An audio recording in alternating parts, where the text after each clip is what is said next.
Hello guys, আমি জন কবির। আপনারা দেখছেন কিরণ প্রেজেন্টস স্বপ্ন, সংগ্রাম ও সাফল্য in association with daily star. এই শোটা আপনারা ফার্স্ট এপিসোড দেখেছেন। This is the second episode and we are going with the continuation of the theme. আজকে আমাদের সাথে যেই দুজন আছেন তাদের গল্প শুনবো, তাদের স্বপ্ন, তাদের সাফল্য এবং তাদের সংগ্রাম নিয়ে কথা বলবো। সো আমার সাথে আজকে আছেন মিস্টার দিন ইসলাম এবং মিস্টার মাইনুদ্দিন শাহিন ঢালি। ওয়েলকাম আমার এই শোতে। আপনাদেরকে এখানে এত কষ্ট করে আনার পিছনে মেইন কারণ হচ্ছে আমি মানুষের গল্প শুনতে খুব পছন্দ করি, এবং সেটা যে ধরনের সেক্টরের মানুষ হোক, যেই ধরনের কাজই তারা করুক, যে কোনো মানুষের গল্প শুনতে আমি খুব পছন্দ করি। সো আপনাদেরকে আজকে এখানে আমন্ত্রণ জানালাম কাজ আমি আপনাদের কাছ থেকে আপনাদের স্বপ্ন, সংগ্রাম ও সাফল্যের যে স্টোরিগুলো সেগুলো আপনাদের কাছ থেকে জানতে চাই। তো আপনারা দুজনই সৌদি আরবে আছেন, রাইট? জি। দিন ইসলাম, আপনার বাড়ি হচ্ছে ঢাকা কেরানীগঞ্জ। আর ঢালি ভাই, আপনার বাড়ি হচ্ছে চাঁদপুর থানা ফরিদগঞ্জ। আচ্ছা, ঠিক আছে। তো আপনারা দুজনই সৌদি আরবে আছেন। জি জি স্যার। মানে এত দেশ থাকতে সৌদি আরব কেন? প্রথমে আপনি বলেন। জি, thank you very much sir. জি, আসলে সৌদি আরব এক তো হচ্ছে আমাদের ইসলামিক দৃষ্টিকোণ থেকে যদি আমরা যেতে চাই, ফার্স্ট অফ অল আমরা চুজ করি সৌদি আরবটা। আচ্ছা। যেহেতু আমরা সবাই কর্মজীবী, যারা কাজে যেতে চাই, তো কাজে যাওয়ার পিছনে তো অবশ্যই একটা লক্ষ্য আছে, আসবো পরবর্তীতে সেই লক্ষ্যে। তো যখন আমরা সৌদি আরব চুজ করার প্রথম ইন্টেনশন হচ্ছে যে আমরা এক তো উমরা কিংবা হজ পালন করার একটা সুযোগ থাকে। অবশ্যই। তার পিছনে আমাদের পারিবারিক যে সাপোর্টটা দেওয়ার জন্য কর্মস্থল, ভালো একটা শ্রমবাজার, সেই চিন্তাধারা থেকেই সৌদি আরব যাওয়া। আচ্ছা, আপনি কেন মানে প্রথমে দেশ ছেড়ে বিদেশ যাওয়ার চিন্তা করলেন কেন? বিষয়টা হচ্ছে আমাদের দেশে আমরা যারা মধ্যবিত্ত ফ্যামিলি বিলং করি, সবাই কিন্তু আমরা তত একটা গ্র্যাজুয়েশন কমপ্লিট করি না বা এডুকেশন লেভেল ভালো নয়। তো সেই দিক থেকে আমাদের চাকরি পাওয়ার সম্ভাবনাটা অনেকটাই কম থাকে। এখানে একটু আপনাকে আমি জিজ্ঞেস করি যে আপনার ভালো না, সেই ক্ষেত্রে চাকরি পাওয়ার মানে সম্ভাবনাটা কম থাকে। জি স্যার। কখনো কি ওইভাবে মানে নিজে চেষ্টা করছেন যে অনেকে চেষ্টা করে যদি না হয় সেটা অন্য জিনিস। আমি অনেকের সাথে কথা বলে দেখলাম যে তারা প্রথমেই ধরে নেয় যে তাদের দিয়ে কিছু হবে না, তারা পারবে না, তারা গ্র্যাজুয়েশন করতে পারবে না, চাকরিও পারবে না। এই নেগেটিভ মাইন্ডসেটটা কেন? আসলে বিষয়টা হচ্ছে, এই বিষয়টা আমাদের আগে কাজ করতে হবে, এখন কিন্তু আমরা সেইভাবে চিন্তা করি না। কারণ কেন চিন্তা করি না, এখন বর্তমানে আমরা একটি ফাউন্ডেশনে, অবশ্য আপনার অবগত আছেন যে আমরা একটি ফাউন্ডেশনে যুক্ত আছি যার নাম নিজের বলার মতো একটি গল্প ফাউন্ডেশন। আমাদের প্রিয় মেন্টর যে প্রশিক্ষণগুলো আমাদেরকে দিয়ে যাচ্ছেন, তখন থেকে আমাদের এই নেগেটিভ যে চিন্তাটা অতীতে ছিল সেটা আমাদের চলে গেছে। তার মানে স্বীকার করলেন যে এই চিন্তাটা আপনাদের ছিল? জি, এটা নেগেটিভ ছিল অবশ্যই। এই জন্য আপনারা দেশ ছেড়ে ওখানে প্রবাসে পাড়ি দেওয়া হয়েছে। আচ্ছা, আপনার ক্ষেত্রেও কি একই জিনিস হলো? আপনি তো এখানে আরো ওনার থেকে অনেক দিন ধরে ওখানে আছেন। তার মানে ওই সময়কার যে আপনি বেসিক্যালি কেন গিয়েছিলেন ওই সময়? তো বেসিক্যালি আমি প্রবাসে যাওয়ার কোনো ইচ্ছা ছিল না, কিন্তু একদমই ছিল না। আমি পড়ালেখা করতেছিলাম, আমি ইন্টারমিডিয়েট শেষ করে ঢাকায় এসেছি কোনো ভালো একটা কলেজে ভর্তি হব। তো ইন দি মিন টাইম আমার বড় ভাই, উনি বিমান বাহিনীতে চাকরি নিয়েছিলেন। তো ওনার ওয়াইফ সহকারে উনি ঢাকাতে থাকতেন। তো তখনকার সময়ে চাকরি করে একটা সংসার চালানো ঢাকা শহরে, আরও উনি মাত্র জয়েন করছেন আর কি। তো সাথে সাথে বিয়েটা করে ফেলেছেন যে কোনো কারণে। তো উনি বিয়ে করে ফেলেছেন, এবং ওনার ওয়াইফও পড়ালেখা করতেছিল, ওনার কাছেই ছিল ওয়াইফ। তো সংসারে উনি সেরকম হেল্প করতে পারেনি। আমাদের সংসারটাও ছিল অনেক বড়। তখন আমরা 5 ভাই বোন একসাথে পড়ালেখা করতেছিলাম। আমার আব্বাও রিটায়ার্ড পার্সন, একজন আর্মির লোক ছিলেন। তো ওনার পেনশন এবং সাংসারিক অনেক টানাপোড়ানোর ভিতরে চলছিল সংসার আর কি। তারপরে আমি চাইছিলাম যে আমি পড়ালেখা করব। ঢাকায় আসছি ভর্তি হওয়ার জন্য। ইন দি মিনটাইম আমার সেজো ভাইয়ের জন্য একটা ভিসা আসছে দেশ থেকে। উনি যাওয়ার জন্য অনেক কাকতি মিনতি করছে আব্বার সাথে। তো লাস্ট পর্যন্ত আম্মা একজনের মারফতে একটা ভিসা ঠিক করছে ওনাকে দেশে বাইরে পাঠানোর জন্য, সৌদি আরবে। তো ওনার সব কিছু চলছিল। সৌদি যাওয়ার জন্য সব অ্যারেঞ্জ করতেছিল আমার বাবা মা। তো হঠাৎ করে উনি মেডিকেলে আনফিট হলেন। মেডিকেলে আর কি বেসিক্যালি মেডিকেলে আনফিট হলেন, কিন্তু ওনার যে ভিসাটা ছিল ওই সাথে আরও একটা বিষয় ছিল। ভাই আমাকে বললেন যে তুমি কি যাবা কিনা। তা আমি তখন আবার পড়ালেখার সাথে সাথে ফ্রিজার কন্ডিশনের কিছু কাজ শিখতেছিলাম। তো ফ্রিজার কন্ডিশনেরই একটা ভিসা ছিল। তো বলে তুমি যদি চাও এখানে যেতে পারো। তখন আমি অনেক একটা টেনশনে পড়ে গেলাম যে আমার এই বয়স, আমি তখন মাত্র 25 বছর ছিলাম আর কি, বা 20 কি 22 এরকম ছিলাম। আচ্ছা, অনেক টেনশনে পড়েছিলাম। তারপরে বললাম যে ঠিক আছে, তাইলে সংসারের এই অবস্থা চিন্তা করে বললাম যে ঠিক আছে। তো আমি মনে হয় 3 দিনের মাথায় আমার পাসপোর্ট হলো, 10 দিনের মাথায় আমার ফ্লাইট হয়ে গেল। কত কুইক আপনার জীবনটা, মানে আমি যেখানে আপনি কখনো ধারণাও করেন নাই জি যে আপনি দেশ ছেড়ে যাবেন, থেকে বাইরে পাড়ি দেব। আমি যখন এই যে 10 দিনের মাথায় আমার টেনশনে আমার রোগ হয়ে গেছিল, আমার শারীরিক একটা রোগ দেখা দিয়েছিল তখন। আচ্ছা, তারপর ডাক্তার পরামর্শে ডাক্তার বললো যে কিছু হবে না, ঠিক আছে যাও। মানে স্ট্রেসে আপনার ওরকম হয়ে গেছিল? জি, স্ট্রেসে এরকম হয়ে গেছে। তো সেখান থেকেই সৌদি আরব যাওয়া আর কি। আচ্ছা, দুজনের গল্প পুরো 2 ধরনের। আপনার ছিল আপনার মনে হচ্ছে এখানে কিছু হবে না, যাই চলে যাই। সো যখন, আচ্ছা আরেকটা কোয়েশ্চেন যেটা পড়তে ভুলে গেছি, আপনি যে গেলেন সৌদি আরবে, ওটা কি আপনার জীবনের প্রথম দেশের বাইরে যাওয়া? জি স্যার। কোনো দেশে?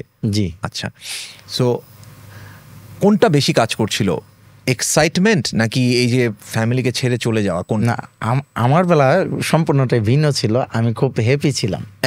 গুড, এই জিনিসটাই জানা দরকার। অনেকে, বেশিরভাগের গল্প হচ্ছে আমি ছেড়ে চলে যাচ্ছি আমার বাবা মাকে কাজের জন্য। সো আপনি বেসিক্যালি অনেক এক্সাইটেড ছিলেন জিনিসটা নিয়ে যে আপনি যাচ্ছেন। আমি যাব এবং গিয়ে ফ্যামিলিকে ভালো কিছু প্রেজেন্ট আমি, রাইট, মানে আপনার ফ্যামিলি টেক কেয়ার করবেন আপনি। হ্যাঁ।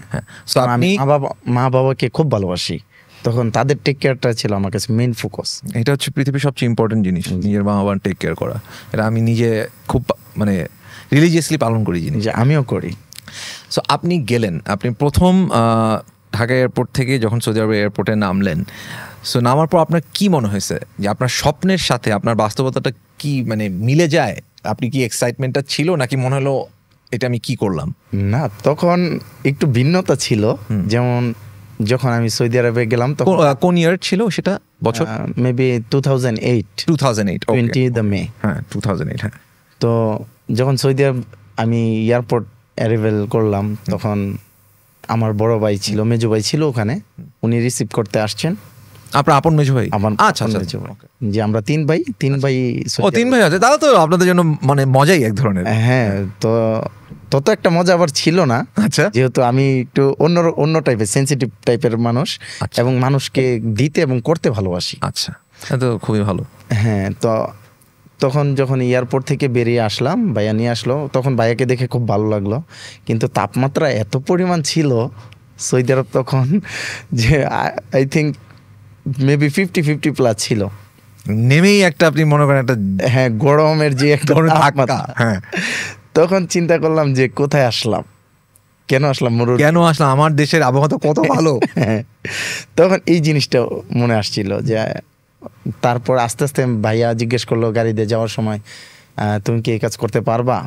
এমনি একটা জিজ্ঞাসা। আমি পারবো সব, কারণ আমার মনে তো ছিল হ্যাঁ আমার কাজ তো করতে হবে, আমি আসছি কাজ করতে হবে। এবং আমার থিঙ্কিং ছিল আমার মা বাবাকে ভালো একটা জায়গায় নিব, ইনশাআল্লাহ আমি সেটা করেছিলাম। আচ্ছা, আপনার এখানে বলা আছে যে আপনি এখানে যে কাজ করেন সেটা হচ্ছে হাউস বয়। হ্যাঁ, এখন হাউস বয়। আর যখন প্রথমে গিয়েছিলেন আপনার কন্ট্রাক্টটা কি ছিল তখন?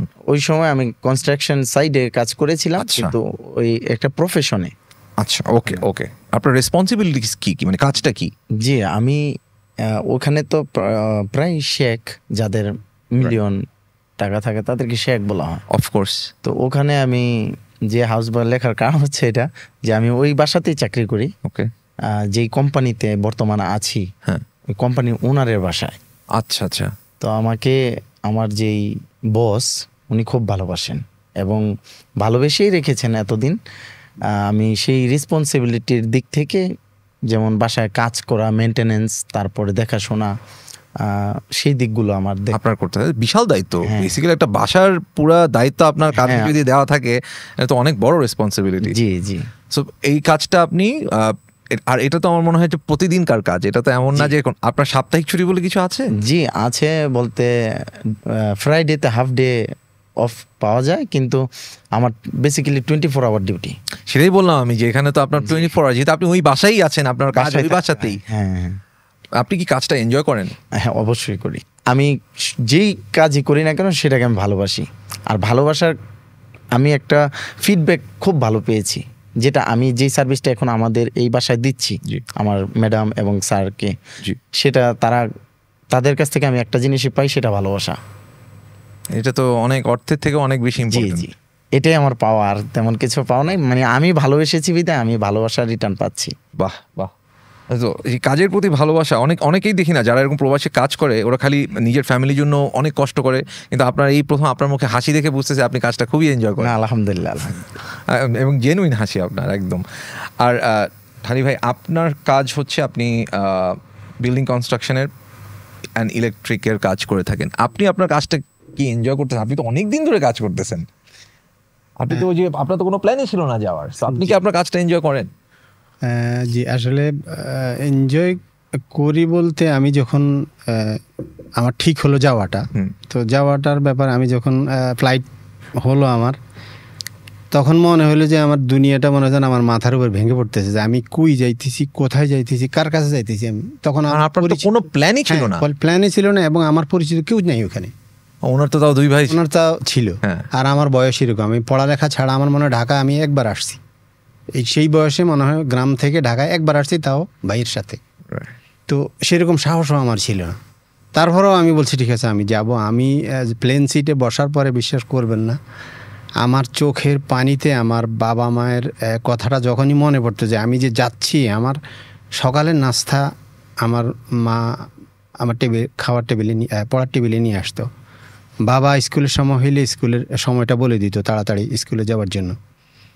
তো এই যে আদর যত্নগুলি, আমি কোথায় যাব, সেখানে গেলে আমি কি খাবো, আমাকে কে কি যত্নটা কে করবে, আমি মানে কোথায় যাচ্ছি, কেন যাচ্ছি, আমি যে কাজ করব, আমি কি পারবো, এই জিনিসগুলি টেনশানে আমার ভাই বোনদের মানে ভালোবাসার কথা মনে পড়লে আমার চোখের পানিতে, আমার মনে হয় 6 ঘন্টা প্লেনটা যায়, আমার চোখের পানিতে মানে 2-3 ঘন্টা আমার চোখের পানি বন্ধ হয় নাই পুরাটা রাইডে।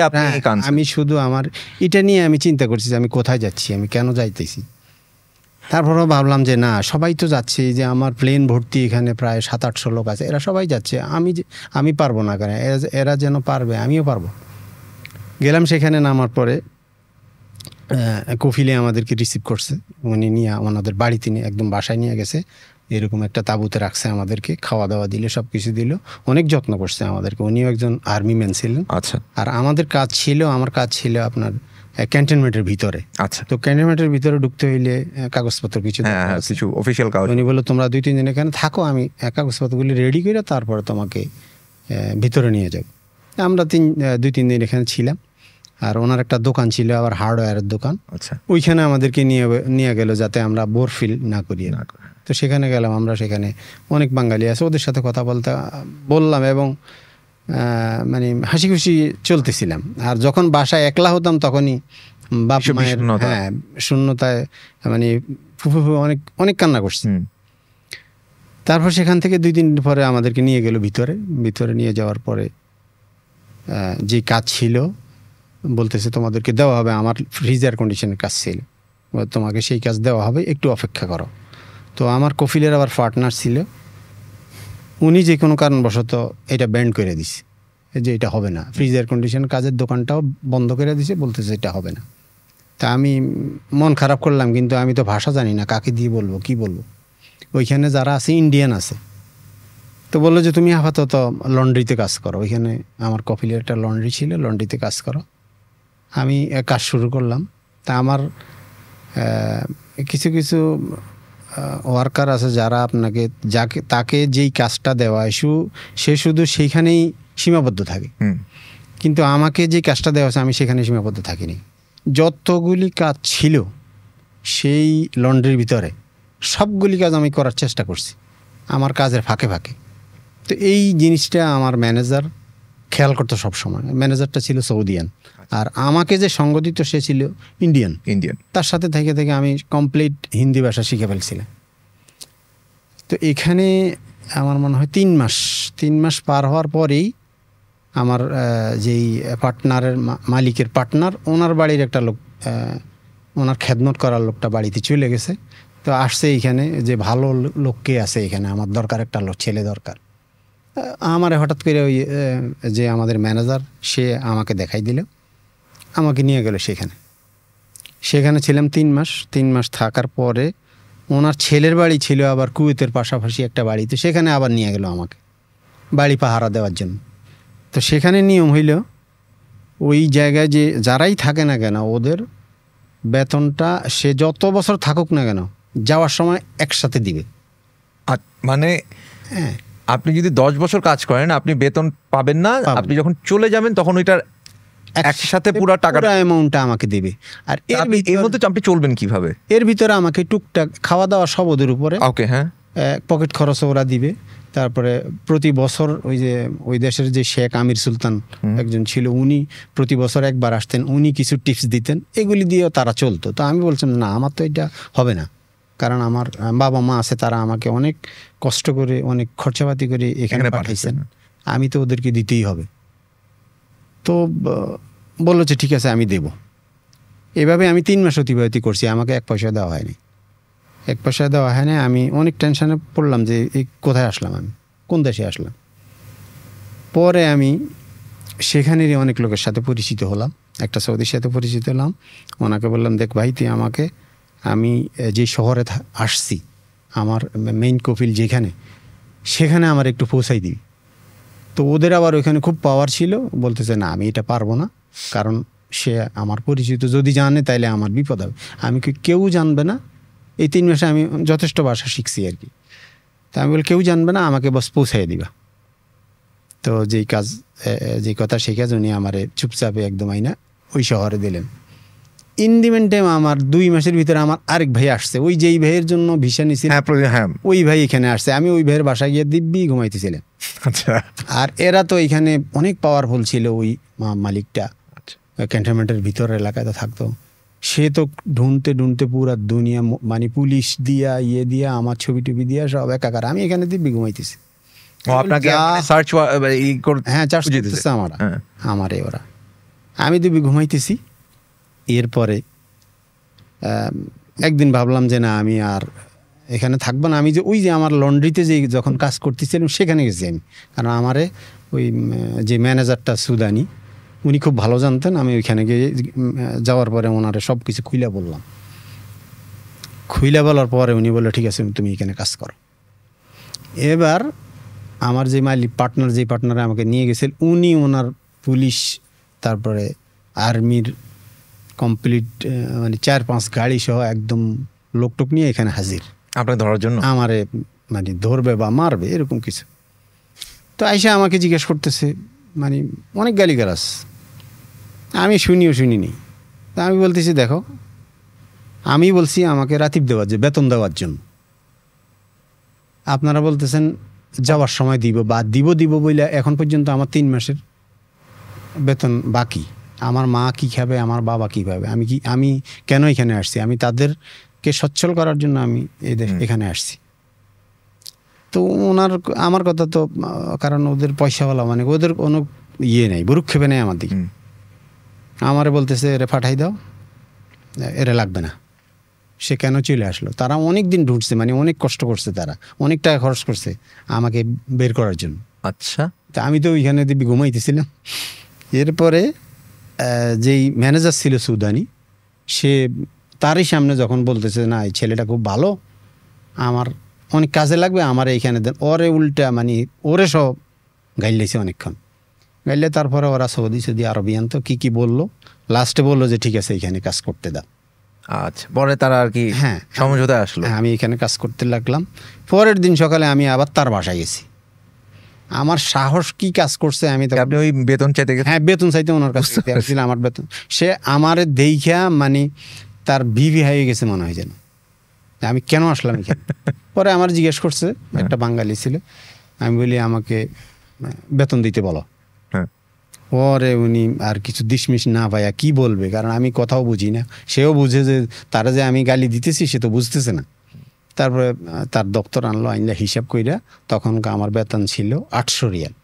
তো 3 আটা 2400 রিয়াল আমাকে দিয়া একটা গালি দিল। গালি দিয়ে আমি বলি তুমি যা ইচ্ছা, আমি মনে মনে বলতেছি তুমি যা ইচ্ছা তাই বলো, আমার বেতন দিছো শুকুর। তারপরে আমি আবার লন্ড্রিতে চলে আসলাম, আইসা এখানে ডিউটি করতেছিলাম। ডিউটি করতে 1 মাস পরে আবার আমার যেই মেইন যে যার বাড়িতে প্রথম ছিলাম তার হার্ডওয়্যারের দোকানের একটা ইন্ডিয়ান ছিল, সে ওইখান থেকে ভাইয়ে গেছে কিছু টাকা পয়সা নিয়ে। তখন আপনি ওই হার্ডওয়্যার দোকানে, তখন আমাকে আবার সে আবার তলব করলো যে ভালো ছেলে কে আছে এখানে বা মেধাবী কে আছে এখানে। আমি আবার ওর ইয়েতে পড়ে গেলাম আর কি। তখন আপনি ওখানে কাজ শুরু? হ্যাঁ, আমার ওইখানে নিয়ে গেলো, সেখানে আমি কাজ করলাম। কাজ করার পর আমার মনে হয় 8 বছর কাজ করার পরে আমি দেখলাম যে না, আমার এই কাজ দিয়া, তখন আমার এসে 1200 রিয়াল বেতন দিত। ওইখানে ছিল 800, এখানে করলো 1200। এই 1200 রিয়াল দিয়ে আমার কিছু হবে না। আমার 8 বছর পরে 1200 নাকি 8 বছর 1200 দিয়েছে? 8 বছর 1200 দিয়েছে। আচ্ছা, ওকে। আর এমন কাজ ছিল যে আমি যে অন্য কিছু নিয়ে ভাববো সেই সময়টাও ছিল না, কারণ এত কাজ ছিল। আর আমি একাই করতাম, আরও আমি হইলাম মানে বাংলাদেশি। পরে টিক্স করলাম যে মানে আমার একটা রাস্তা বাইর করার চেষ্টা করলাম যে আমি তো কাজ জানি, ইলেকট্রনিক কাজ জানি, তাহলে আমি যদি একটু বাইরে হয়ে যেতে পারি তাহলে হয়তো আমার উপকার হবে। তো সে এইখানে আসার পরে 8 বছর চলে গেল। এরপরে আমি বললাম যে আমি তো তোর এখানে যদি আরবিয়ান লোক থাকে তাহলে হয়তো তোমার বেচা বিক্রি আরও ভালো হবে, তুই কিছু আরবিয়ান লোক নিয়ে আস। তো উনি আমার কথা শুনলো, আমার খুব ভালোবাসতো। পরে 2 জন আরবিয়ান লোক নিয়ে আসছে। এখন আরবিয়ান লোক নিয়ে আসার পরে আমি দেখলাম যে আমার ওইখানে সম্মান ক্ষুণ্ণ হচ্ছে। স্বাভাবিক, আমি এত পুরানা লোক, আমি তাদেরকে শিখে শেষ করার পরে ওরা আমার উপরে টাকা দিতে চায়। আরবিয়ান তো এটাকে বলে ডিসক্রিমিনেশন। আমার আর এটা সহ্য হইতে চলেছি নাকি, আমার জায়গায় আমার তুমি বইসা আমারে গাইড করবো, এটা তো হয় না। পরে অনেক চিন্তা করার পরে ওদের সাথে মোটামুটি কথা কাটাকাটিতে যাইতাম আমি, যে আমি দেখিনি আমারে এখান থেকে, আপনার মধ্যে একটা রেবিলিয়াস অ্যাটিটিউড আছে যে হয়তো চলে যাব, নয়তো বাইরে কিছু কাজ করব। বুঝতে পারছি। তো যে 8 বছরে আমি তাকে যেই সম্মান দেখাইছি এবং তাকে যেই ইমানদারি বা আমানতদারিতে দেখাইছি, দেখার কারণে সে আমার উপরে খুবই ছিল, দুর্বল ছিল, যে খুব ভালোবাসতো আমাকে, বাইরে যেতে দিবেই না। পরে এদেরকে যখন আমি জ্বালাইতে লাগলাম আস্তে আস্তে, এদের প্রতি একটু এদের সাথে তর্কাতর্কি করতে লাগলাম, তখন এরা আবার আমার বিপক্ষে ওর কাছে দিয়া কিছু বলতো। সে কিন্তু এগুলি ভ্রুক্ষেপ করতো না। পরে আমি একদিন হঠাৎ ওনার কাছেই চাইয়া বসলাম যে আমি তোর এখানে কাজ করব না, হয় আমারে পাঠাই দাও, নয় আমাকে বাইরে কাজ করতে দাও। পরে আবার বললাম আমারে ছুটি দাও। ছুটি যখন বলছি তখন তার মনে একটা দাগ কাটছে যে সে হয়তো ছুটি গিয়ে আর আসবে না। বুঝতে পারছি। হ্যাঁ, এরপরে আমি বললাম ঠিক আছে, বলে যে ঠিক আছে যাও, ছুটি দিয়ে যাও, তারপরে ফিরে আইসা যা হওয়ার হবে। আমি আসলাম ছুটিতে আসার পরে আবার এদিকে আমার মা বাবাও চিন্তা করতেছে আমি ছুটিতে যাওয়ার জন্য আমার বিয়ে শাদী করাবে। এর মধ্যে আপনি দেশে আসেন নাই? না, এর মধ্যে আর আমি দেশে আসি, মানে 8-9 বছর আপনি দেশে যান নাই? 8 বছর। ওকে, ভেরি ইন্টারেস্টিং। ওই আমার আমাকে দেশে যাওয়ার জন্য বলতেছে, কিন্তু মা বললো যে যেই আসবা তাকে বিয়ে করাবো। তা আমার বড় ভাই থাকতে তো আমি বিয়ে করতে পারি না। পরে আমি যেইগুলি নিয়ে যেসব জিনিসপত্র আমার জন্য কিনেছি আমি ভাইয়ের দিয়া পাঠাইয়া দিছি। এই যে 8 বছরের ভিতরে আমি কিন্তু শূন্য, আমার পকেট শূন্য। আমি যাই কামাই সব কিছু আমার ফ্যামিলির জন্য, পরিবারের জন্য পাঠাইছি, কারণ এগুলি সব আমার। এরপরে ভাই গিয়ে বিয়ে শাদী করে আসলো। বাবা অসুস্থ হয়ে গেল, সেদিকে অনেক অসুস্থ। তারপরে ভাই যখন ফিরে আসলো তখন আমাকে যাওয়ার জন্য অনুরোধ করা হয়েছে যে তুমি তাড়াতাড়ি আসো, তোমার আব্বুর অবস্থা ভালো না। আব্বাও আমার ফোনে অনেক সময় অনেক কথা বলতো যে, আর এই কথা বলতো যে আমার ছেলে আমার বাড়িতে আসবে, আমি আমার বাড়িতে যাব, এই ধরনের কথাবার্তা বলতো। তখন মাও বললো যে ঠিক আছে আসো। তো আমি গেলাম, যাওয়ার পরে বাড়িতে আসলাম আর কি, ছুটি মুটি লাগায়া। বাড়িতে আসার পরে বাবা খুব অসুস্থ, বাবার দইরা অনেকক্ষণ অনেক কান্নাকাটি করলাম। বাবা কান্নাকাটি করার পরে যার যার বাসায় যে চলে গেলাম। চলে যাওয়ার পরে কয়েকদিন যাওয়ার পরে মা আরে একদিন জিজ্ঞেস করতেছে বউ আনসনি। আমি আর মা এক জায়গায় বেড়াইতে গেছিলাম, সেখান থেকে আসার পরে জিজ্ঞেস করতেছে যে বউ আনসনি, কই কিসের বউ? তারা তো বিয়ে করানোর ইচ্ছা নাই, কারণ একজন অসুস্থ মানুষ ঘরে, সেখানে বিয়ে করা কতটুকু ঠিক হবে। আর আমি এই আবার ফাঁকে ফাঁকে দেখতেছি যে আমার ইচ্ছা ছিল আর কি। আমি আবার বন্ধু বান্ধব নিয়ে, সবাই যারা আমার নিজস্ব আছে ওদেরকে নিয়ে দেখতেছিলাম যে কোথায় পাওয়া যায়।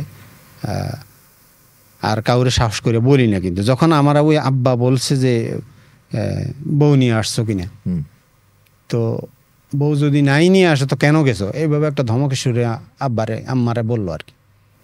পরে আম্মা বুঝতে পারছে যে সে চায় তার বউ তার বিয়ে করায়। ও তখনই আম্মা আবার আমাকে বললো যে তুমি তো ফাঁকে ফাঁকে দেখতেছো, আমি খবর রাখি, তো পছন্দ কিছু হয়েছে কিনা। এরপরে আমি বললাম এখানে একটা পছন্দ হয়েছে, যদি আপনি যান দেখেন আপনার পছন্দ হয়। এই তাৎক্ষণিক আমরা ওই দিনের ভিতরেই মাগরিবের নামাজ পড়ে একটা মাইক্রো নিয়ে ওই মেয়েকে দেখতে গেলাম। সে এক বাপের এক মেয়ে, এরা 4 বোন ছিল। তো সেখানে গেলাম, মারও পছন্দ হয়েছে, সব কিছু ঠিক অমনি হুজুর টুজুর বলাই বাস এইভাবেই ওই দিনই বিয়ে করে নিয়ে আসলাম, বাড়িতে নিয়ে আসলাম। বাড়িতে নিয়ে আসার পরে বাবা দেখলো, অনেক দোয়া করছে বাবা দেখার পরে পরের দিন মাশাআল্লাহ খুব ভালো ছিল। সকালে গোসল গা ধোয়াই আমার ভাই, বড় ভাই ছিল যিনি বিমান চাকরি করে, উনিও বাড়িতে ছিল। আব্বা অসুস্থ, সেই জন্য এরকম শোয়াই রাখছে, ওনার হাঁটুগুলা উঠায় রাখতো সবসময়, পিঠে একটু ব্যথা ছিল। তো ভাই জোহর নামাজ পইরা শুয়ে রয়েছে, আমি গোসল গা ধুয়ে নামাজ পড়তে আসবো। নামাজ পইরা আইসা ভাত খাবো ভাইকে ডাকতে যাইছিলেন, ভাইয়া ভাত খাইতে আসেন। তখন দেখলাম আমার বাবাও পা দুইটা সোজা করতে দিতেছিলেন আর কি, বিয়ের পরের দিনই সোজা করে দিতেছেন। তো আমি ভাইয়েরে উঠাইলাম, ভাই একটু দেখেন তো যে আব্বার কি হয়েছে, পা তো কখনো সোজা করো না, এখন সোজা করে দিতেছে। এর ভিতরেই কথা বলতে বলতেই মানে কোনো নাড়াচাড়াই বুঝতে হাঁ করা ছিল, বা হাঁটা বন্ধ করছে, শেষ। এমনি শেষ। ওয়েট করতেছিল আপনার একটা সেটেলমেন্ট দেখে যাবে আপনার। এখন মুরব্বীরা বলে আর কি এরকম, যে এরকম কিছু হয়, কিন্তু আমার জীবনে আমি মানে দেখে গেলাম যে আসলে এরকম হওয়া। হ্যাঁ, আপনার স্ট্রাগলটা বেশ অনেক পার্সোনাল। সো মানে এখন এটা নিয়ে যা শুনলাম, যা বুঝলাম, আপনার যে স্ট্রাগল, আপনি যেভাবে, আর অলসো আপনি রেবেলিয়াস, খুবই স্ট্রং ক্যারেক্টারের মানুষ আপনি। আপনার স্ট্রাগলটা কোথায় ছিল? আপনি তো গেলেন, আপনার অলরেডি 2 ভাই ওখানে, এবং আপনি খুব খুশি মনেই গেলেন। আপনার কি এরকম কোনো ধরনের স্ট্রাগল ছিল ওখানে? জি, ঠিক অনেকটাই ওনার মতো লাস্টে হয়ে যায়। যেমনটা যদি পারিবারিক দিক থেকে বলি, ওই যে প্রথম যেই ভালোবাসাটা ছিল মা বাবার প্রতি, জি, তো আমি যখন যাওয়ার পর আমার ভাইয়া আমাকে কাজে লাগাই দেয় এক জায়গায়। তো আমি কাজ করতে থাকি, আস্তে আস্তে কাজ করতে করতে, তো তখন আমি ছোট ছিলাম, আমার 17 বছর বয়সে আমি প্রবাস পাড়ি দিই। মানে ইচ্ছা ছিল যাব, তো অল্প বয়সে যাওয়ার পর তত একটা সেন্স, বা এখন যতটা বুঝি তো তখন অতটা বুঝতাম না। আপনি ইয়াং তখন একদম। হ্যাঁ, তখন একদম চিল মোডে থাকতাম, সবসময় কাজ করতাম, গান গাইতাম, উড়াদুরা, নাচতাম, খেলতাম, খুশি। হ্যাঁ খুশি, আমি ফুর্তি। তো আমি ছোট ছিলাম, অনেকই ছোট ছিলাম, তো যেহেতু লেখাপড়া করি না, চাল পাড়ি দিই। তো যাওয়ার পর যতটুকুই ইনকাম করতাম, অর্ধেক আমি ওইখানে খরচ করতাম, ফ্রেন্ড সার্কেল নিয়ে চিল, আর এটা খুব ইম্পর্টেন্ট। হ্যাঁ, বাকিটুকু মা বাবাকে দিয়ে দিতাম। তো আমি যাওয়ার পর আর ভাইয়ারা, যেহেতু ভাইয়ারা দুজন ফ্যামিলি আছে, ওই সময় তো আমি সিঙ্গেল ছোট, তো আমি মা বাবাকে দেখতাম। তো তখন থেকে ভাইয়াদেরকে আর বলতাম না যে মা বাবাকে কিছু দাও, তো ওনারা দিতও না, যেহেতু ওনাদের বাল বাচ্চা আছে, সব কিছু আছে সেটেল। তো যাই হোক, এক পর্যায়ে এরকম করতে করতে আমারও ঠিক কাজের প্রতি, ওই কাজের সময় কাজ করতাম, ফুর্তির সময় ফুর্তি, মানে ভাজে কোনো লাইন ছিল না। সবসময় আমি পজিটিভ থাকতাম বা অ্যাক্টিভ থাকতাম নিজের প্রতি, নিজেকে খুব ভালোবাসি আমি। অনেকটাই ভালোবাসি নিজেকে এবং স্বাচ্ছন্দ্য রাখতে পছন্দ করি। তো এইদিকে তো ওইখান থেকে ভালোবাসাটা মানুষের প্রতিও বেশি। তো আস্তে আস্তে চিন্তা করতাম যদি কারো কোনো সমস্যা দেখতাম, চেষ্টা করতাম হয়তো টাকা দিয়ে, হয়তো বুদ্ধি দিয়ে, হয়তো শ্রম দিয়ে আমি মানুষের পাশে থাকি, এরকম কিছু একটা চেষ্টা করতাম আগে থেকে, যতটুকু আমার সম্ভব, মানে যতটুকু সম্ভব হয় চেষ্টা করতাম। তার সাথে সাথে মা বাবা, তো আস্তে আস্তে ওনার মতোই এরকম আমার হয়ে যায়। 6 বছর চলে যায়, বাবা একটু অসুখও পড়ে। তখন বাবা বলতেছে, একদিন ফোন করলো যে তুই চলে আয়। কখন চলে আয়, কীভাবে চলে আসবো, আমার কাছে তো টাকা পয়সা কিছু নেই। তখন আমার মেবি 5 ইয়ার্স অলরেডি গুণ চলে যায়। 5 বছর যাওয়ার পর হাতে 1 টাকাও নেই, তো সব শেষ। তো বাবা রোজার ঈদের একদিন পরে এটা কথা, বা রোজার ঈদের একদিন আগে মেবি। তখন বাবা বলল আমাদের অবস্থা তো ভালো না, শরীরটা বেশি ভালো না, তোকে দেখতে ইচ্ছে করতেছে। ছোট ছেলে ছিলাম আমি, তো অনেক আদর করতো বাবা মা, সবাই আদর করতো। তো বললাম ঠিক আছে বাবা, কথা দিয়ে ফেললাম যে ঠিক আছে ইনশাল্লাহ কুরবানির আগে বাড়িতে আসবো। মানে টাকা ছিল না, কিন্তু বাবাকে চিন্তা না করি কথা দিয়ে ফেলছে যে ঠিক আছে, আবেগময় হয়ে গেছি। বাবা বলছে সেটাই, শরীর ভালো ছিল না, ঠিক আছে বাবা আসবো। তো এখন আমি টার্গেট নিলাম এই 2 মাসের মধ্যে আমার দেশে যেতে হবে, টাকার প্রয়োজন, কাজ করি বেদম। আগে কাজটা একটু কম করতাম, ওই টাইমে কাজ বাড়াই দিই, হ্যাঁ বাড়াই দিলাম। তো কাজ টাজ করে আমি সব কিছু অ্যারেঞ্জ করে, আমার আবার 3টা বোন ছিল, তাদের জন্য আমরা যারা বেসিক্যালি প্রবাসে থাকি তারা ফ্যামিলিকে নিয়ে অনেক ভাবি। এটা মাইনুদ্দিন ভাই হোক, আমি হোক, প্রত্যেকটা প্রবাসী ফ্যামিলিকে নিয়ে প্রচুর ভাবি আমরা। তো যার জন্য চিন্তা করলাম বোনদের জন্য কিছু নিতে, আমি সবার ছোট ফ্যামিলির মধ্যে, কিন্তু নিতে তো হবে সবার জন্য কিছু। বোন ভাগ্নি আছে, তারপর আমার ভাগ্নি ছিল ইন্টারে পড়তো, বোনের অবস্থা একটু খারাপ ছিল, ওকে আমি পড়ালেখা করাইতাম, মানে একটা কন্ট্রিবিউশন করতাম। তো এইভাবে করে আসলাম, সব কিছু কিনে কাটে অ্যারেঞ্জমেন্ট করে আসলাম কুরবানির ঠিক 4 দিন আগে বাড়িতে। বাবার কথাই রাখা, বাবার কথায় যেটা কথা দিছি সেই কমিটমেন্টটা রাখছি, আমি আসছি। টিকিটের সবসময় ঈদের আগে বিদেশ থেকে আসার সময় টিকিটের একটা সিন্ডিকেট হয়ে যায়, একটু হাই হয়ে যায় প্রাইসগুলো টিকিট প্রাইস। তখন আসলাম যেভাবে হোক, ঈদের আগে আসলাম। আসার পরে মোটামুটি তত একটা পয়সা ছিল না আমার হাতে, মানে সৌদি রিয়ালে 500 টাকা ছিল আমার হাতে সব কিছু করে। তখন একটু চিন্তা করলাম যে 5টা বছর অতিবাহিত হইলো জীবন থেকে প্রবাসে, নিজের জন্য কিছুই করলাম না, টাকাও নেই। যা রিস্ক নিলাম, বাবার কথাই তো গেলাম। তারপর বাবাকে দেখলাম, কুরবানি দিলাম, দেওয়ার পরে এখন চলবো যে টাকা নাই। আমাদের স্ট্রাগলটাই, মূল স্ট্রাগলটা শুরু হয় এখান থেকে, যখন আমাদের দেখি আমরা শূন্য, পিছনে তাকে শূন্য দেখি, তখন থেকে স্ট্রাগলটা শুরু হয়।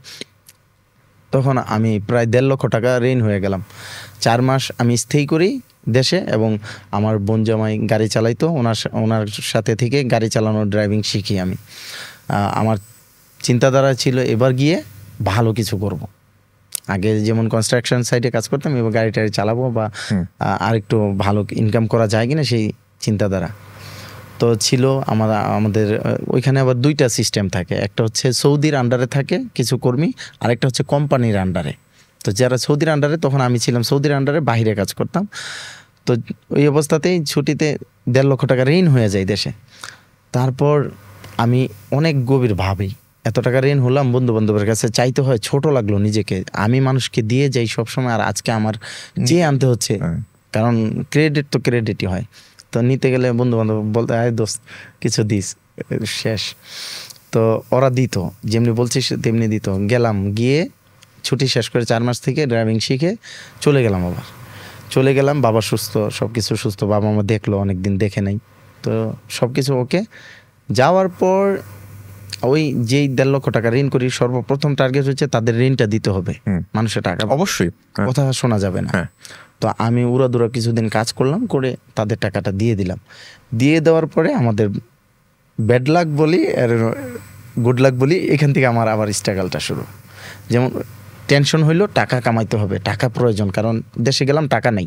তাহলে প্রবাসী জীবনে এতটা স্ট্রাগল করার পর নিজের পকেটে টাকা নাই, মানে টাকার দরকার। তখন আপনার মনে হয়েছে যে একটা টাইমে যখন যে হাফ টাকার দেশে পাঠাইতাম, হাফ টাকা ফুর্তি করতাম, ওই ফুর্তিটা না করলেও হইতো না। ফুর্তি তো আছে, করেছি, ফুর্তি করতে হবে, নিজেকে ভালোবাসি তো, কিন্তু টাকাকে ভালো না বাসলে কিন্তু আবার সব ধ্বংস হয়ে যাবে। হ্যাঁ, আমার কথা হচ্ছে আমি টাকা বেশি কামাবো, খরচ বেশি করব, সমস্যা নাই। রাইট। কিন্তু এক আছে যে আমি কামাবো না কিন্তু খরচ বেশি, তখন তো হবে না, তখন ওই থাকবে। তখন চিন্তা করলাম আমার টাকা ইনকাম করতে হবে। এর মধ্যে কফিল ঘোষণা দিল যে আমাদের মালিক পরিবর্তন করতে হবে। আচ্ছা আচ্ছা, এখন টেনশন তো আরেকটা চলে আসলো। ওইখানে কফিল থেকে ফাস্টফুড আনার জন্য 5,000 রিয়াল দিতে হয়, যখন সেই টাকা বাংলাদেশি টাকায় তখন 2 লক্ষ টাকার প্লাস। তো ওই সময় তো মাত্র ঋণটা দিলাম, তো এখন তো হাতে টাকা নাই, আবার ধার উধার করে পাসপোর্ট এনে একটা কোম্পানিতে, বর্তমান যেই কোম্পানিতে আমি বিলং করছি এই কোম্পানিতে আমি ট্রান্সফার করি, আমাদের রেসিডেন্সিয়াল যে কার্ডটা সেটা ট্রান্সফার করি। তো শুরু হয় এখান থেকে আবার নতুন ধারা। আবার বাবা অসুস্থ, বাবাকে একটা অপারেশন করাই, সেটা ধার উধার। আল্লাহর কি হুকুম, বাবা দোয়া করেন, আমি একটা কাজ পাই। ওখানে প্রায় আমার 1 লক্ষ টাকা লাভ হয়। বাহ। কোম্পানিতে কাজ করেও বাইরে আমি জি আমি পেন্টিং এর কাজ জানতাম, তো এক্সট্রা কাজ করে 1 লক্ষ টাকার মতো ওই আমি রেন্ট বাবার অপারেশন সব কমপ্লিট করতে পারি ওই টাকায়। তো আলহামদুলিল্লাহ, থ্যাঙ্কস গড। তো এভাবে আস্তে আস্তে কোম্পানিতে থেকে কাজ করতে থাকলাম এবং ইনকাম যেটাই করি এখন ভালো মোটামুটি চলি। আবার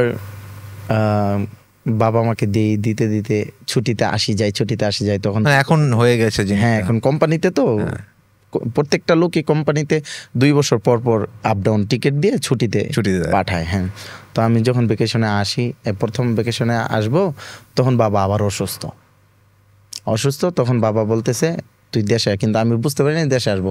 তখন আবার যে টাকাগুলো আমি জমিয়েছিলাম, ওই যে চিন্তা ছিল টাকা লাগবে, কিন্তু আমার বাবা আমাকে এত ভালোবাসি, আমি কখন আমার ক্যাশ ক্যাপিটালের দিকে তাকাইনি। যখন যা লাগতো প্রত্যেকটা অপারেশন আমি করাইছি বাবাকে, 4-5টা অপারেশন, 5-6 লাখ টাকা। ওই সময় ইনকাম ছিল কম সৌদিতে। সবাই মাইনুদ্দিন ভাই যেমনটা বললো যে ছোট্ট স্যালারি ছিল, আমাদেরও এরকম স্যালারি ছোট ছিল। আমারও 1200 রিয়াল বেসিক ছিল, তো অলমোস্ট 1700-1800 আসতো রিয়াল। তো ওটা কনভার্ট করলে হয়তো বাংলাদেশ 30-35 বা 40,000 হইতো ওই সময়। এখন হয়তো একটু বেশি হবে। তো বাবাকে ট্রিটমেন্ট করালাম, তো খালি হাতে আবারও আসলাম ছুটিতে এসে এখন বাবা ডাকছে, বাবা অসুস্থ, মাইনুদ্দিন ভাইয়ের মতো সেম সিস্টেম। বাবা ডাকলো, বাবা এদিকে আসছি, বসছি। হ্যাঁ, তোকে তো দেশে আনছি বিয়ে করানোর জন্য, কারণ আমি ছোট ছিলাম, আমি বাকি ছিলাম। তো তুই কি বলিস?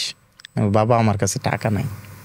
ডাইরেক্ট এভাবে বলছি যে বাবা আমার কাছে টাকা নাই, বিয়ে করতে গেলে আমাদের এখানে মোটামুটি ভালো একটা টাকা খরচ হয়। তারপর বিয়ের পরে খাওয়া দাওয়া মানে ভরণ পোষণের একটা ব্যাপার আছে। হ্যাঁ, ওটা তো হয়ে যাবে, সমস্যা নেই। কিন্তু যে বিয়েতে যে আমরা এক্সপেন্সটা করবো, হ্যাঁ, যে ইনভিটেশনের ব্যাপার আছে, গয়নাগাটির ব্যাপার আছে, বাসার ঘরের ব্যাপার আছে, তখন আমি ঘরে দিইনি।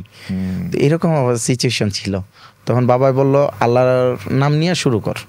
বাবা 5 ওয়াক্ত নামাজি ছিল, খুবই দিনদার লোক ছিল বাবা বলল আল্লাহর নাম নিয়ে শুরু কর, সব হয়ে যাবে। তো আমি বলছি ঠিক আছে বাবা, যদি আপনি বলেন আর আপনাদের ভালো লাগে। মাকে বললাম আপনারা যেভাবে ভালো লাগে করেন। ঠিকই আমি আবারও ঋণের তলে পড়ি, কিন্তু ভালো টাকা বেশ ধার উধার করার পরও কিন্তু সম্পূর্ণ হয়ে যায়। আমি গড় দিয়েই বিয়ে করি, গয়না কিনি, 4 লক্ষ টাকার গয়না কিনছি ওই সময়। আচ্ছা, তারপর আমি ধুমধাম করে বিয়ে করি, 500-600 আমার আত্মীয় স্বজন লোক ইনভাইট করি আমার বিয়েতে। তো বরযাত্রা যাই 200। তো এরকম করে বিয়ে করছি। আমি বলছি বিয়ে তো জীবনে একবারই করবো, আরামায়েশে করি আর কি। আরামায়েশে করেছি। তা আমার আবার ওনাদের ওই সাইডটা ছিল খুবই ভালো, ওনারা আরো বড় করে করেছে। আচ্ছা, তো যাই হোক, ওদিকে না গেলাম। তো বিয়ে করার আনার পরে ওই 27 দিন পর বাবা আবার মারা যান। হ্যাঁ, মারা যান ওনার মতে। হ্যাঁ, এক্সপায়ার। তো ওইটাই দেখলাম। বাবা আমাকে বলেছিল যে আমার যেটা ফরজ সেটা আমি করে যাব। দিনদার ছিল তো, অনেক কিছু বুঝতে পারতো, বলতে পারতো। আর ওই যে বাবা বলেছিল যে এটা কর, তুই বিয়ে আল্লাহর নাম নিয়ে শুরু কর, হয়ে যাবে। ঠিকই হয়ে গেছে। এখন 10 টাকা মানুষের কাছ থেকে কর্জ করতে আমি ভয় পাই। আর ওই সময় 5-7 লাখ 10 লাখ টাকা ঋণ হয়ে গেছি, টের পাই নাই। বাবা বলেছিল হয়ে গেছে, কোথায় থেকে হচ্ছে আমি নিজেও জানি না, কিন্তু আমি সবার টাকা দিয়ে দিয়েছি। দিয়ে এখন আলহামদুলিল্লাহ প্যারেন্টসের দোয়া আর কি। হ্যাঁ, প্যারেন্টসের দোয়া পর আমার বাবা অনেক আমার জন্য দোয়া করে, ঠিক ওনার মতোই এখন আমি স্বয়ংসম্পূর্ণ আলহামদুলিল্লাহ। মাশাআল্লাহ, ভেরি গুড। আপনাদের দুজনের স্ট্রাগল যে কাহিনী, এটা মানে আমি হজম করলাম বসে বসে, যে কত কিছুর মধ্যে দিয়ে মানুষ যায়।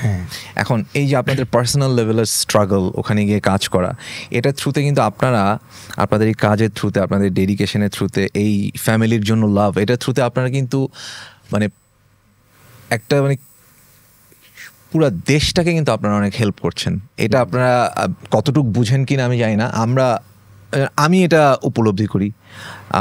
আমাদের যে আমার কয়েকজন ফ্রেন্ড আছে, আমরা এটা উপলব্ধি করি যে আপনাদের এই পার্সোনাল স্ট্রাগলটা, আপনাদের এই যে এই রেমিটেন্স, এই প্রবাসী থেকে যেই সব টাকা আপনারা দিচ্ছেন, কামাচ্ছেন, এটা যে আমাদের দেশকে কিভাবে ডিরেক্টলি হেল্প করতেছে, এটা আপনারা টের পান কিনা আমি জানি না। আপনি বুঝেন আপনি ব্যাপারটা? আসলে আগে বুঝতাম না, কিন্তু যখন আমরা এই যে টেলিভিশন, রেডিও বা আপনাদের মতো যারা এইসব ব্রডকাস্ট করেন তাদের মাধ্যমে আসলে আমরা জানতে পারি যে আসলে আমরা দেশের কি ধরনের উপকার করি। সেখান থেকে আমরা আসলে দেশ থেকে কিছু পাইতে চাই। সেটা হলো যারা প্রবাসী দেশে আসতেছে, এখানে আছে, আমাদেরও দোষ আছে, আমরা যে একদম দোষী না তা না। আচ্ছা, আমাদের দোষ হইল যে আমরা বিমানবন্দরে যখন নামি, আমাদেরও একটা শ্রদ্ধা করা দরকার।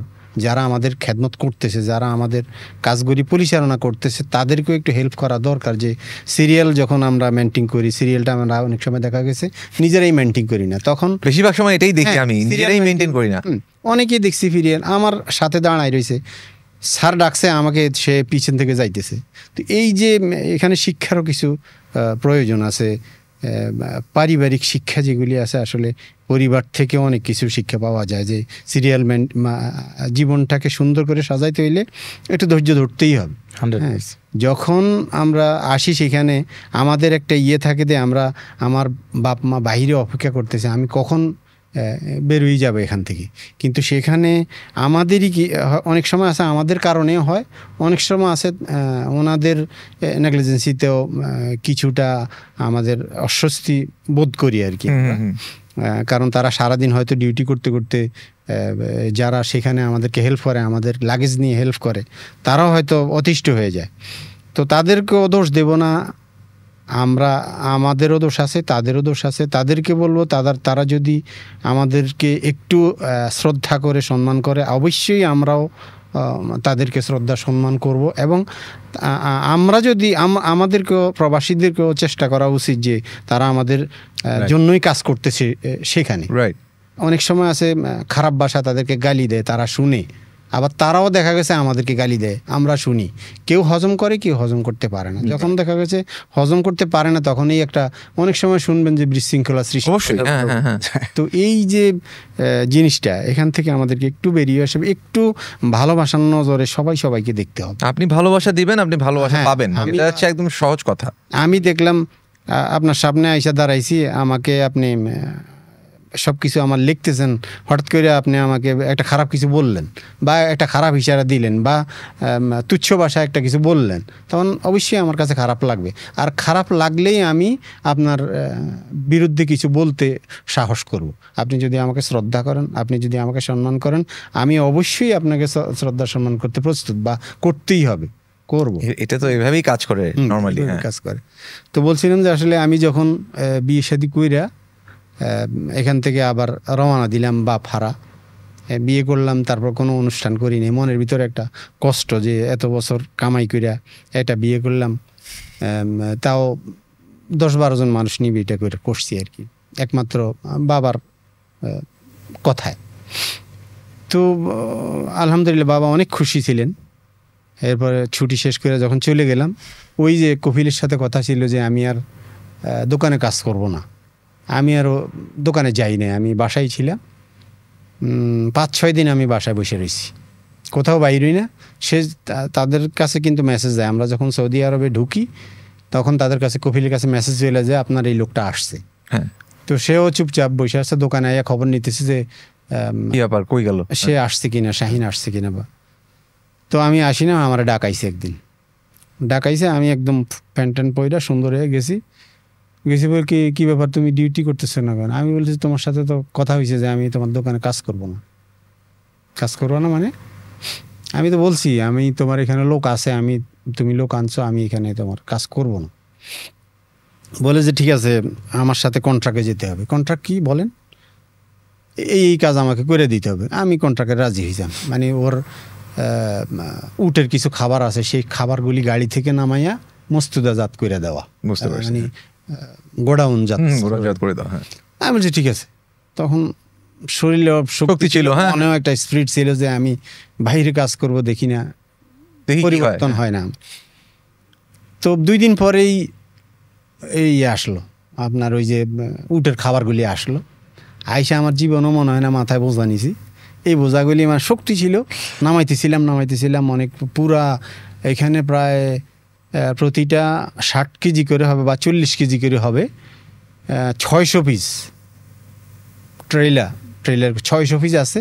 আমরা 3 জন মিলে পুরাটা নামাইছি। নামায়া বাসায় গিয়ে এখন আমি অসুস্থ, শরীর তো নিতে পারে, শরীর নিতে পারে না, মা যায় নিতে পারে না।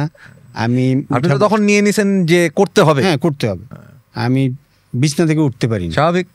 পরের দিন আরেক ট্রেলার আসছে পরে আমার ডাকতেছে, আমি তো শুয়ে রয়েছি, আমি তো উঠতে পারতেছি না। সে তো মিলিটারি মেজাজ, একদম গিয়া বাসায় গিয়ে উপস্থিত, উইঠা দেখে আমি কাঁদতেছি বসে বসে, আমি এরকম কাঁদতেছি, মানে মাজার এত ব্যথা করতেছে, আমি উঠতেই পারতেছি না। আমি বললাম হাই আমি কি করব এখন। পরে যখন কাঁদতেছিলাম সে তখন একটু নর্মাল হয়েছে, নর্মাল হয়ে আবার চলে গেছে। ডাক্তারের কাছে নিয়ে যাইতে বলছে একটা ছেলের হের, সেও ডাক্তারের কাছে নিয়ে গেছে, ওষুধ টষুধ আনছে, আইনা আবার বাসায় ছিলাম। এরপরে আস্তে ধীরে আমি আরেকজনের সহযোগিতা, আমি আবার মোটরের কাজ জানি, ইলেকট্রিকের টুকটাক কাজ করি। এইসব কাজে একটা সাইকেল নিলাম প্রথম অবস্থায়। সাইকেল নিয়ে ওইটার পিছনে যেই জিনিসগুলি দিয়ে কাজ করে সকল জিনিসপত্র ওইটার ভিতরে ঢুকে, সাইকেল নিয়ে যেই দোকানে কাজ করতাম, ওইটা হার্ডওয়্যার দোকান, ওইখানে লোকজন আসতো, ইলেকট্রিশিয়ান চাইতো বা প্লাম্বারিংয়ের লোক চাইতো। আমি টুকটাক জানি বিদায় ওইখানে গিয়ে আমি বসে থাকতাম, দোকানেও হেল্প করতাম, এটাও করতাম। কেউ আসলে ওর সাথে চলে যেতাম, যেমন একটা লাইট লাগানো দরকার, হ্যাঁ হ্যাঁ বুঝতে পারছি, মানে ইলেকট্রনিকের ওয়াশিং মেশিন লাগে, তো ওর সাথে এইভাবে শুরু হলো আমার এই কাজ। শুরু হইলো। শুরু হওয়ার পরে আমি আলহামদুলিল্লাহ প্রথম বছরে আমার বেতন দোকান দিত 1200 রিয়াল, কিন্তু আমি প্রথম বছরে 6000 রিয়াল কামাইছিলাম এটা করে কমপ্লিট। আমার খাওয়া দাওয়া থাকা, তখন সে আবার তার রুম থেকে আমাকে বাইট করে দিয়েছে, যে তার নিজস্ব রুমে আগে থাকে, এখন তার কাজ যাতে করি না সে আমাকে বলে তুমি এখানে থাকতে পারবে। আমি ঠিক আছে। পরে আমি ভাড়া থাকলাম অন্য জায়গায়, সব কিছু আমার ভাড়া থাকলাম। প্রতি মাসে 6000 7000 এরকম কামাইতেছিলাম। এরপরে আর ওই যে কাজের কথা বললে আমি আর যাই, আপনি তো এখানেই ভালোই আছেন, তো অবস্থা আমার শেষ। পরে বললো যে ঠিক আছে কাজ করতে হইলে প্রতি মাসে 300 টাকা দিতে হবে, রাজি হইলাম। 6000 রিয়াল কামাই আমি তোমারে দিয়া, তোমারে 300 রিয়াল দিলে তো আমার সমস্যা নেই। যাকে ভেবে কামাইতেছি আলহামদুলিল্লাহ, আল্লাহর কাছে শুকর। তখন থেকে ঘুরে দাঁড়ালাম আর কি। আসলে কোরআন হাদিসে নাকি বলা আছে যে তুমি যদি বিয়ে করো তার রিজিক কিন্তু আল্লাহ দিয়ে দিবে, ব্যবস্থা করে দিবে। তো হয়তো হয়তো জীবন সঙ্গিনীর। আচ্ছা, আপনি যখন প্রথম সৌদি আরব গেলেন, ওই সৌদি আরব আর এখনকার সৌদি আরবের মধ্যে কি পার্থক্য দেখেন? এখনকার সৌদি আরব আসলে তখন আমরা যখন গেছিলাম, আমাদের যখন খোলা মন ছিল তাদের। আচ্ছা, তাদের মনটা আমাদের জন্য খুব খোলা ছিল। কিন্তু এখন ওই কোন ইয়ার ওইটা ছিল 1998। আচ্ছা, 98 বেশ খোলা মন ছিল তারা, আপনাদের মন ছিল, আমাদেরকে খুব ভালোবাসতো। কিন্তু এরপর অক্ষণে সম্ভবত 2008 সালে একটা সমস্যা হয়েছিল রিয়াদে, আপনারা জানবেন মনে হয়। মারামারি করে সৌদি 2 সৌদি নাকি একদম ডেড করে ফেলাইছিল আর কি, সেই বাথা এলাকায় রিয়াদ। আচ্ছা, তখন থেকে আমাদের উপরে নানান ধরনের একটা বিপর্যয় আসছিল। এরপর আবার নর্মাল হয়ে আসছিল। নর্মাল হয়ে আসার পরে এখন সৌদি সরকার যেই একটা নিছে আমাদের প্রতি, মানে তাদের ইয়েটা হইলো যে আমাদের কাছ থেকে কিভাবে টাকা নেওয়া যায়। তারা দেখতেছে প্রতিনিয়তই সৌদি আরব থেকে কোটি কোটি ডলার বাংলাদেশে চলে যাচ্ছে। এটাকে কিভাবে রোধ করা যায় বা কিভাবে কমানো যায় তারা এই চেষ্টায় নাইমা।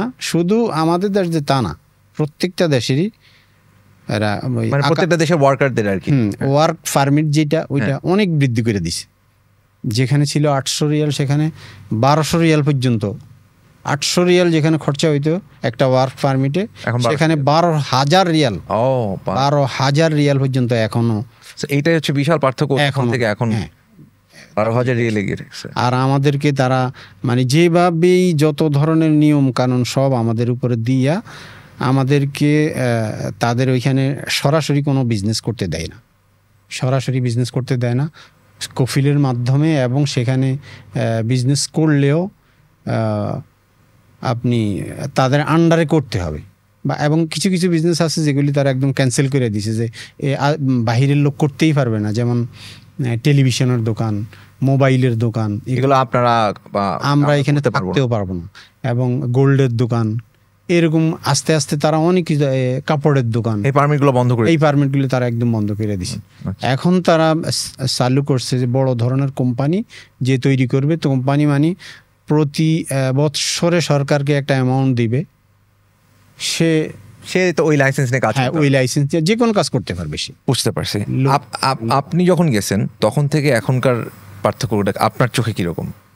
ওই তো শাহিন ভাই যেটা বললো, পার্থক্যটা এটাই ছিল বড় ডিফারেন্স, যেটা আমাদের রেসিডেন্সিয়াল পারমিট যেটা একামা বলে, একামার যেই সমস্যাটা তারা করলেও তারা একটা অপশন বিহাইন্ড একটা অপশন রাখে, যে অন্য অন্য লোক করে কিছু কম দিয়ে। কিন্তু আমার মনে হয় যেই প্রাইসটা বললো ভাই 12,000, এটা আসলেই করেছে, এটা আমাদের জন্য আসলে এটা অনেক ক্ষতিকারক এবং দুর্ভাগ্যবশত হয়ে গেছে। এটা আমরা অনেকেই করতে পারছি না, যার জন্য বেশিরভাগ প্রবাসীরাই অবৈধ হতে বাধ্য হচ্ছে। বিকজ এই অ্যামাউন্টটা সবার পক্ষে দেওয়া সম্ভব না, ইম্পসিবল। কারণ একটা ওয়ার্কার ম্যাক্সিমাম সে আগেও 2,000 2,500 টাকা ইনকাম করতে, এখনো 2,000-2,500 টাকা স্যালারি বৃদ্ধি করে নেই, পারমিটের প্রাইস সেটা করে দিছে। তারপরে আপনার যারা চাকরি করতো তাদেরও স্যালারিটা সেম ওই রকমই আছে, যারা রোজে করতো ডেলি বেসিস, তো ওদেরটাও বেশি একটা হয় নাই ডিফারেন্স, কিন্তু এদিকে কিন্তু অনেকটা হাই। তো আমরা একটা রুম ভাড়া বাড়িয়ে দিয়েছে, তারপর আপনার খানার এক্সপেন্সেস, সব জায়গায় এক্সপেন্সিভ এখন, সব কিন্তু আমাদের যেই স্যালারিটা পাওয়ার কথা সেটা কিন্তু বাড়ে নাই, ইনকারেজ করে নাই, কখনোই করে না। ওটা বলতে গেলে ওইটা করে না তারা, ওইখানে তারা চুপ, হ্যাঁ তারাও চুপ। তো সেই দিকে বিবেচনা করলে এটা আমাদের জন্য মারাত্মক ক্ষতিকর বিষয় হয়ে দাঁড়াইছে। আপনাদের দুজনকে অনেক ধন্যবাদ, আপনারা এসে আপনাদের গল্পগুলো আমার সাথে শেয়ার করলেন, আমি অনেক কিছু জানলাম। এখন 3টা জিনিস জানতে চাবো যাওয়ার আগে, সেটা হচ্ছে প্রথমত আপনাদেরকে অনেক ধন্যবাদ যে আপনারা দেশের ইকোনমিতে এত বড় একটা বিশাল পার্ট পালন করছেন। সো খুব শর্ট করে 3টা কোয়েশ্চেন অ্যান্সার দিবেন, তারপর আমরা শেষ করব। আপনার স্বপ্ন কি ছিল যখন আপনি বাইরে যান? আমার স্বপ্ন একটা ছিল যে আমি একজন ভালো মানুষ হব এবং প্রতিষ্ঠিত একজন মানুষ হব, যেন আমি 10 জনের সমান, ওই সময় তো আমার কিছু ছিল না, শূন্য ছিলাম, তো আমি যেন 10 জনের সমান হয়ে চলতে পারি। আলহামদুলিল্লাহ মোটামুটি এখন যে স্বপ্নটা আপনি সফল করতে পারছেন, মোটামুটি ভাবে ওদিকে আছি এখন, যেভাবে যে স্ট্রাগলই হোক সবকিছু করেছেন। আপনার স্বপ্ন কি ছিল? আপনি তো প্রথমে যেতেই চান নাই, আপনার কোনো আইডিয়াই ছিল না আপনি যাবেন।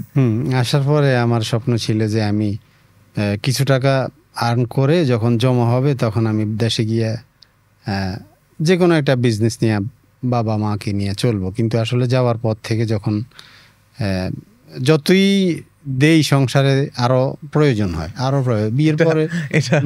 বিয়ের পরে যখন আমার ওয়াইফ জিজ্ঞেস করলো যে তোমার কাছে কি আছে, তুমি তো 7-8 বছর চলে গেছে সৌদি আরবে, তো আমি বললাম তো আমার এই যে মা বাপ আছে, আমার সংসার আছে।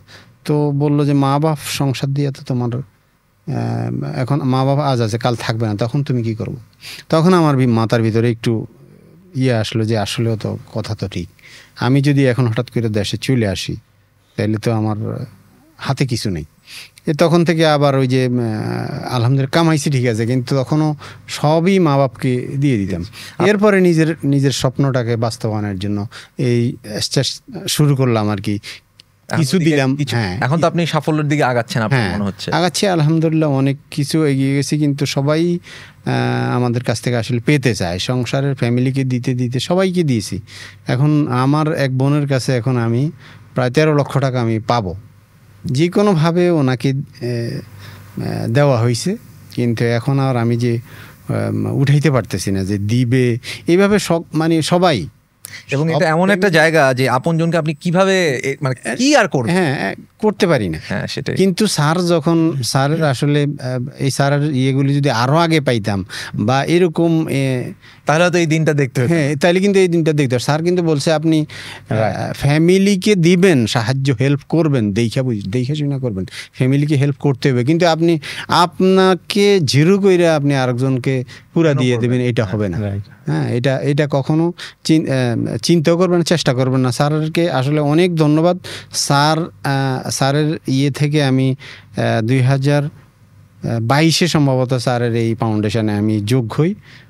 যোগ হওয়ার পর থেকে আলহামদুলিল্লাহ ওনার যে সমস্ত সেশনগুলি আমার মনে হয় না এই ফাউন্ডেশনে যারাই যুক্ত আছে অন্তত কেউ ব্যবসায়ী হোক না হোক, কিছু না কিছু হলে তার ভিতরে মানুষত্ব তৈরি হয়েছে, একজন ভালো মানুষ হওয়ার স্পৃহা তৈরি হয়েছে। এবং ভবিষ্যতেও স্যার ইনশাল্লাহ আমি আশা করব স্যার আমাদেরকে এইভাবেই হ্যান্ডেলিং করে যাবেন এবং আমরা তার মারফতে যেসব লাখো লাখো তরুণ তরুণী ব্যবসায়ী বা উদ্যোক্তা হয়েছেন আরও হবে ইনশাল্লাহ।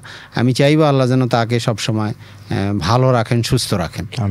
Thank you very much. আপনারা আসছেন এই জন্য। আপনারা এতক্ষণ দেখলেন কিরণ প্রেজেন্স স্বপ্ন, সংগ্রাম ও সাফল্য, পাওয়ার্ড বাই ডেইলি স্টার। আমি ছিলাম জন কবির। অনেক ধন্যবাদ আপনাদের কথা শোনার জন্য। আপনাকে অনেক ধন্যবাদ এবং ডেইলি স্টারকে অনেক ধন্যবাদ আমাদেরকে এরকম একটা সুযোগ করে দেওয়ার জন্য। ধন্যবাদ ডেইলি স্টার, ধন্যবাদ জন কবির ভাই, থ্যাংক ইউ। ধন্যবাদ কিরণ।